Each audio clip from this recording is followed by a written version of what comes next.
یہ جو نقشہ کھینچا گیا ہے قرآن مجید میں سورہ قیامہ کی ان آیات میں، الساعہ، جب وہ گھڑی آئے گی، والساعۃ ادھیٰ وامر، بہت کڑوی گھڑی ہوگی، بہت سخت مرحلہ ہوگا، ہلچل ہوگی۔ اور ڈاکٹر بشیر الدین محمود کا خیال یہ ہے کہ یہ نظام شمسی میں ہوگا یہ سارا کا سارا اختلال۔ اس کائنات کے اندر بہت سی گیلیکسیز ہیں، تو ایسا محسوس ہوتا ہے کہ بعض گیلیکسیز کی قیامت واقع ہو چکی، وہ بلیک ہولز کے اندر دفن ہو چکی، اور ہماری جو گیلیکسی ہے جس میں یہ زمین ہے ہماری، جب یہ قیامت آئے گی تو اس کا سارا جو اختلاط جو ہوگا وہ در حقیقت اس نظام شمسی کے اندر ہوگا۔ اب نظام شمسی میں آپ کو معلوم ہے کہ سورج مرکز ہے، اس کے گرد جو ہے سیارے چکر لگا رہے ہیں، چاند ہے مختلف سیاروں کے گرد چکر لگا رہے ہیں۔ یہ نظام جو ہے ایک میوچول بیلنس، گریویٹیشنل فورسز جو ہے ان کا ایک میوچول بیلنس ہے جس کے تحت یہ نظام قائم ہے۔ اس بیلنس کو ایک جگہ سے بھی ذرا ڈسٹرب کر دیا جائے تو کیا ہوگا؟ ظاہر بات ہے اس کرے سے اس کرے کا فاصلہ اور اس کرے سے اس کرے کا فاصلہ، یہ فورسز گریویٹیشنل جو بیلنس کیے گئے، ذرا سی یہ چیز ہٹ جائے، ادھر کا فاصلہ کم ہو گیا ادھر کا زیادہ ہو گیا، وہ کرہ اس کو کھینچ لے گا اپنی طرف، پھر یہ ٹکرائیں گے ایک دوسرے کے ساتھ۔ اس کا نقشہ ہے جو یہاں کھینچا گیا ہے۔ فَإِذَا بَرِقَ الْبَصَرُ، برق البصر کیوں ہوگا؟ سورج جو ہے زمین کے بہت قریب آ جائے گا، اس کی روشنی اتنی ہوگی کہ نگاہ چلی آ جائے گی۔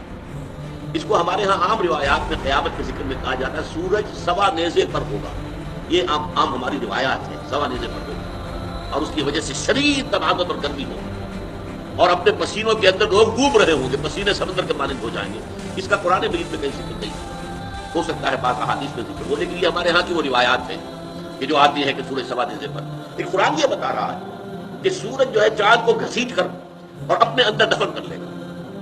فَإِذَا بَرِقَ الْبَصَرُ وَخَسَفَ الْقَمَرُ، اور خسف کے دونوں معنی ہیں، یعنی چاند کا گہنا جانا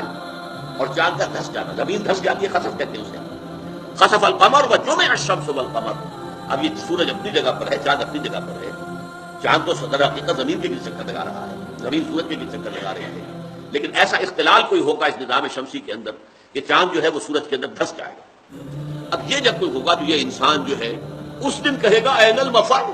یعنی آج منطق جو ہے لڑا رہا ہے، بڑے بہانے بنا رہا ہے، کیسے ہوگا جب ہم ہڈیاں ہو جائیں گے، اذا کنا عظاما ورفاتا انا لمبعوثون خلقا جدیدا، کیسے ہو سکتا ہے، ہیہات لما توعدون، انہونی بات ہے، انہونی بات ہے، نہیں ہو سکتا، ناممکن ہے، یہ کیا کہہ رہے ہیں، یہ انہونی بات ہے۔ لیکن یہی انسان اس روز جو ساری اس کی جو اکڑ فونی ہے، وہ جو سارا جو اس وقت تکبر کے ساتھ اور تمرد کے ساتھ جو ذکر کر رہا ہے، اس وقت جو ہے ڈر کر کہے گا ہے کوئی بھاگنے کی جگہ، این المفر، فرار سے بنا ہے، دوڑ ڈالا، مفر جہاں پر دوڑ کر انسان بنا دے گا۔ کلا لا وزر، بتا دیا جائے گا نہیں ہرگز، اور یہ بتانے کی ضرورت نہیں، صورتحال خود بخود جو ہے وہ روشن ہوگی از خود۔ لا وزر، کہیں کوئی جائے پناہ نہیں ہے، کوئی ٹھکانہ نہیں ہے، کہیں پر بچنے کی بھاگ جانے کی کوئی جگہ نہیں۔ الی ربک یومئذ المستقر، اس دن تو تمہارے رب ہی کے حضور میں جا کھڑے ہونا ہے، کشاں کشاں جاؤ گے وہیں پہنچو۔